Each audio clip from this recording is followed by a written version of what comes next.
Hey everyone, I'm Mr. Longman and welcome you to the world of covalent molecules. These tiny particles have their own secret forces that affect their physical properties. In a previous video, we said hello to the cool crew of intermolecular forces, dispersion forces, dipole-dipole interactions, and hydrogen bonding. These forces determine how covalent molecules behave and play a major role in their boiling points, surface tension, and even solubility.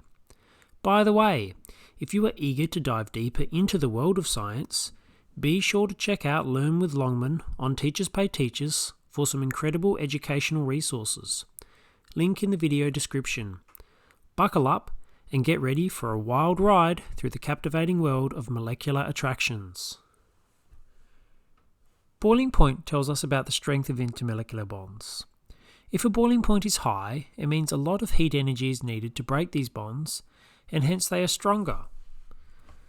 Dispersion forces are the weakest of the intermolecular trio, so nonpolar molecules, which are only capable of these, tend to have low boiling points. However, size matters, and the bigger the molecule, the stronger the dispersion force, so really big nonpolar molecules, such as bitumen molecules, have high boiling points. If the molecule is polar, dipole-dipole interactions can kick in. The positive end of the molecules makes a strong electrostatic link to the negative end of another, and a lot of heat energy is needed to overcome this, so a higher boiling point is seen. But hold on tight, because when hydrogen bonds enter the scene, things get really intense. These special hydrogen bonds create an even greater hold, pushing the boiling point through the roof.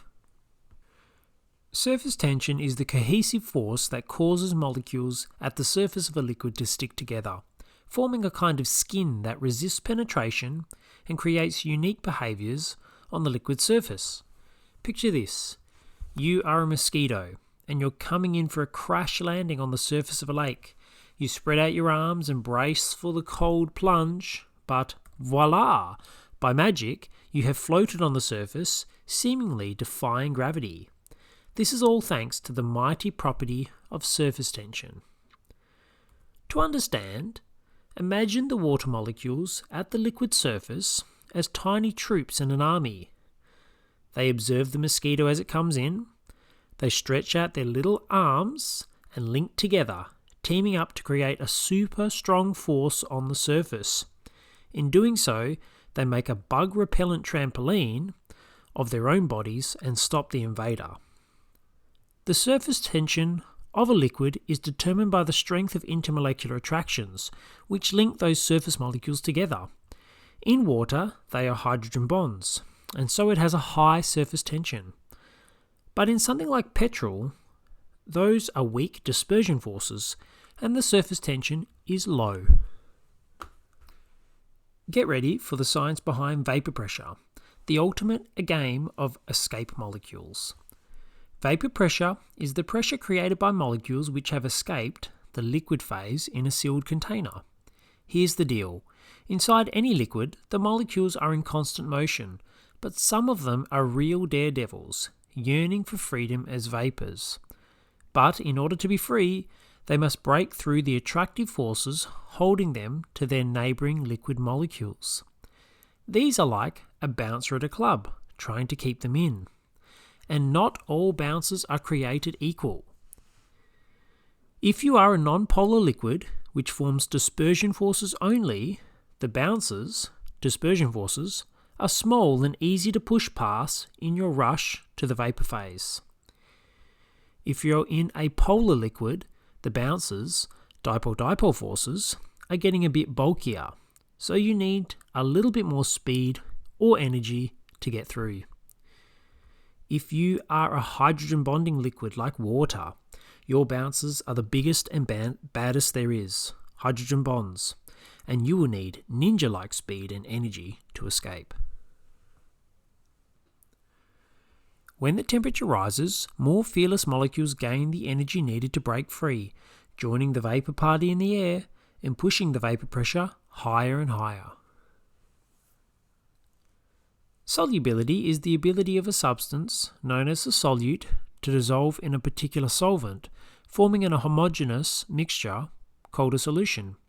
The general rule for solubility is like dissolves like, and this refers to similarities in intermolecular forces. Dissolving is like a chemistry dance-off. If a solute and a liquid solvent have similar intermolecular forces, dissolving occurs easily. But if their moves don't match, not much dissolving happens. Imagine water with its strong hydrogen bonds between molecules. Ammonia can groove and dissolve by forming the hydrogen bonds with water, replacing those between water molecules. However, cyclohexane, a non-polar substance which only offers dispersion forces, can't replace water's powerful hydrogen bonds. So you can see that the intermolecular forces decide who gets to join in the dissolving dance party in water. Alright my friends, it's time to dive into some fascinating questions. These are from an incredible resource you can access through my Teachers Pay Teachers website.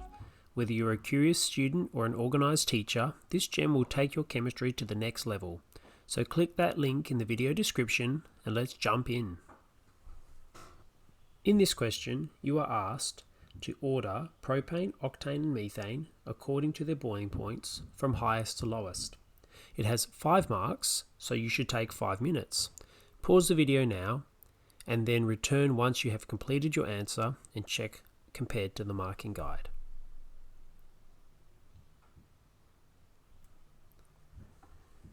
Did you get the order correct?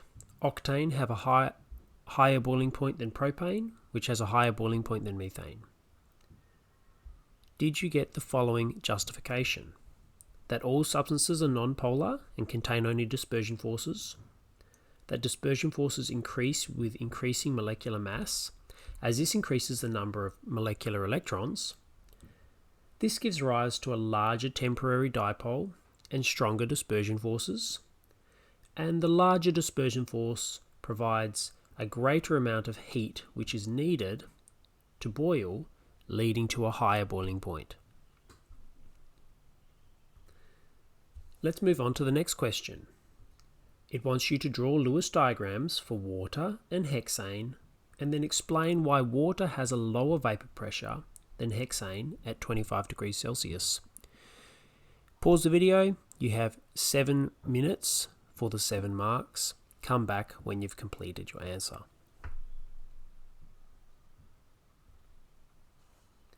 Did you draw the Lewis diagrams correctly? In your explanation, did you have the following points? That water is a polar molecule and capable of hydrogen bonds. The hydrogen bonds are a strong intermolecular force, and as a result, at a given room temperature, only a low number of water particles will have sufficient energy to break these bonds and change into a gas. This results in a low vapor pressure. Hexane, meanwhile, is non-polar and capable of only dispersion forces. The dispersion forces, being weak, would be regularly overcome at a given temperature. Thus, a larger number of particles will be a gas, and there will be a corresponding high vapor pressure.